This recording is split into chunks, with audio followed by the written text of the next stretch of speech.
जय हिंद दोस्तों। आज हम बात करने वाले हैं सामान्य ज्ञान के बहुत ही महत्वपूर्ण सवालों के बारे में जो एग्ज़ामों में कई बार पूछे जा चुके हैं और आने वाले सभी प्रतियोगी परीक्षाओं के लिए काफ़ी महत्वपूर्ण है।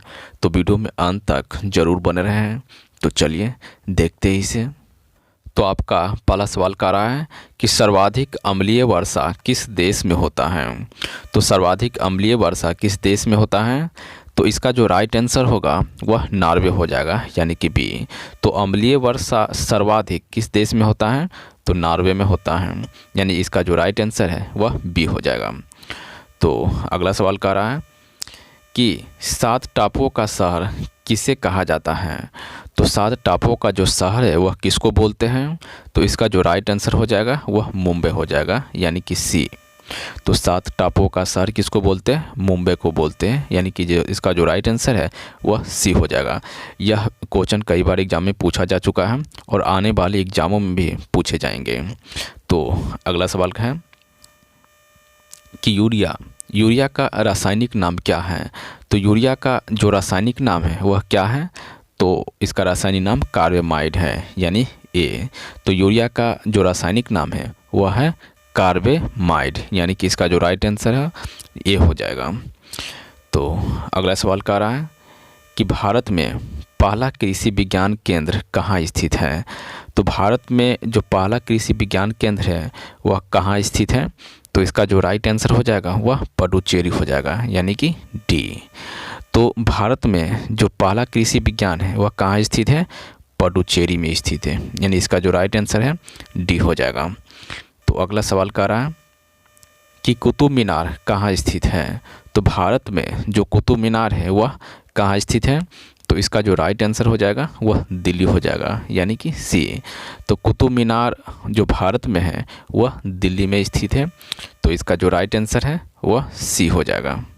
दोस्तों, यदि आप किसी भी प्रतियोगी परीक्षाओं की तैयारी कर रहे हैं तो चैनल को सब्सक्राइब करके बेल नोटिफिकेशन को ऑल पर अवश्य रखें।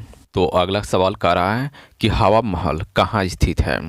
तो भारत में जो हवा महल है वह कहाँ पर स्थित है, तो इसका राइट आंसर हो जाएगा जयपुर, यानी कि सी। तो हवा महल कहाँ पर स्थित है, जयपुर में, यानी कि इसका जो राइट आंसर है वह हो जाएगा सी। तो अगला सवाल कर रहा है कि फतेहपुर सीकरी कहाँ स्थित है। फतेहपुर सीकरी आपको कहाँ पर स्थित है, तो इसका राइट आंसर हो जाएगा आगरा, यानी कि बी। फतेहपुर सीकरी आपको आगरा में स्थित है, यानी आगरा में देखने को मिल जाएगा, तो इसका जो राइट आंसर है वह हो जाएगा बी। तो अगला सवाल कह रहा है कि नाहरगढ़ पोर्ट कहाँ स्थित है। नाहरगढ़ जो फोर्ट है वह कहाँ पर स्थित है, तो इसका जो सही आंसर हो जाएगा वह जयपुर हो जाएगा, यानी ए। तो नाहरगढ़ फोर्ट जो है वह जयपुर में स्थित है, यानी जयपुर में देखने को मिलेगा। तो आपका जो अगला सवाल है वो कह रहा है कि हीटर के तार किस चीज़ से बने होते हैं। तो हीटर का जो तार है वह किस चीज़ से बने होते हैं, वह नाइक्रोम, यानी कि इसका जो राइट आंसर हो जाएगा वह बी हो जाएगा। हीटर के जो तार है वह किस चीज़ से बने होते हैं, वह नाइक्रोम से बने होता है, यानी इसका जो राइट आंसर है वह बी होगा। तो अगला सवाल कह रहा है कि नींबू एवं संतरे में कौन सा विटामिन पाया जाता है। तो नींबू एवं संतरे दोनों में कौन सा विटामिन पाया जाता है, तो इसका जो राइट आंसर होगा वह सी हो जाएगा, यानी विटामिन सी। तो नींबू एवं संतरे दोनों में विटामिन सी पाया जाता है, तो इसका जो सही आंसर हो जाएगा वह सी हो जाएगा। दोस्तों, वीडियो को अभी तक लाइक नहीं किए हैं तो एक लाइक ज़रूर कर दें, साथ में चैनल को सब्सक्राइब करके बेल नोटिफिकेशन को ऑल पर अवश्य रखें। तो आपका अगला सवाल कह रहा है कि नंदा देवी पर्वत चोटी किस राज्य में स्थित है। तो नंदा देवी पर्वत चोटी आपको किस राज्य में स्थित है, तो इसका जो राइट आंसर हो जाएगा वह उत्तराखंड हो जाएगा, यानी कि डी। तो नंदा देवी पर्वत चोटी आपको उत्तराखंड में देखने को मिल जाएगा, यानी राइट आंसर इसका डी हो जाएगा। तो चलिए अगला सवाल देखते हैं। अगला सवाल कह रहा है कि अरब सागर की रानी किसे कहा जाता है।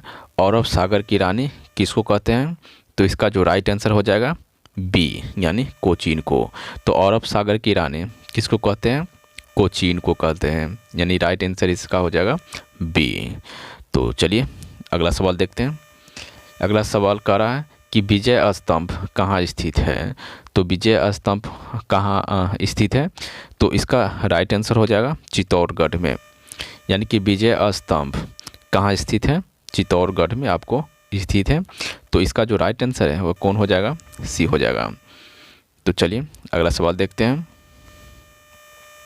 कि धार का किला कहाँ स्थित है। धार का किला कहाँ स्थित है, तो इसका जो राइट आंसर है वह हो जाएगा धार में ही। यानी कि धार का किला कहाँ स्थित है, तो धार का किला धार में ही स्थित है। यानी इसका जो राइट आंसर है वह बी हो जाएगा, यानी धार। तो चलिए अगला सवाल देखते हैं कि एलिफेंटा की गुफा कहाँ स्थित है। तो एलिफेंटा की जो गुफा है वह मुंबई में स्थित है। यानी इसका जो राइट आंसर है वह ये हो जाएगा मुंबई। एलिफेंटा का गुफा आपको कहाँ देखने को मिलेगा, मुंबई में।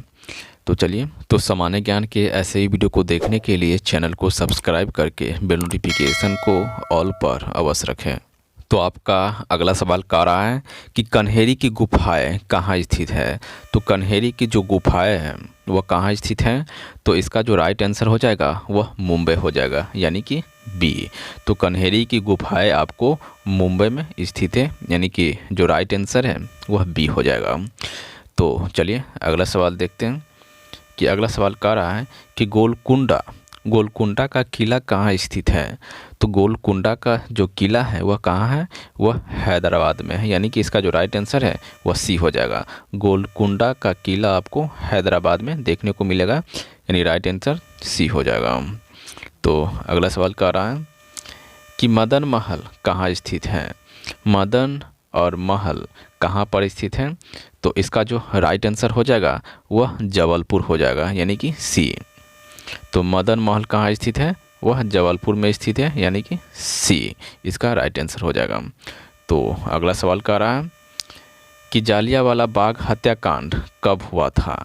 जालियांवाला बाग हत्याकांड कब हुआ था, तो इसका सही उत्तर आपको बताना है कमेंट बॉक्स में। इस चारों ऑप्शन में से कौन इसका राइट आंसर होगा, आप कमेंट बॉक्स में ज़रूर बताएं कि जालियांवाला बाग हत्याकांड कहाँ हुआ था। तो चलिए अगला सवाल देखते हैं। अगला सवाल कह रहा है कि कौन सा राज्य भारत के सबसे पूर्वी भाग पर स्थित है। ऐसा कौन सा राज्य है जो भारत के सबसे पूर्वी भाग पर स्थित है, तो इसका जो सही आंसर हो जाएगा वह बी हो जाएगा, यानी कि अरुणाचल प्रदेश। तो कह रहा है क्वेश्चन में कि भारत में ऐसा कौन सा राज्य है जो सबसे पूर्वी भाग पर स्थित है, तो इसका जो राइट आंसर हो जाएगा अरुणाचल प्रदेश, यानी कि बी अरुणाचल प्रदेश स्थित है।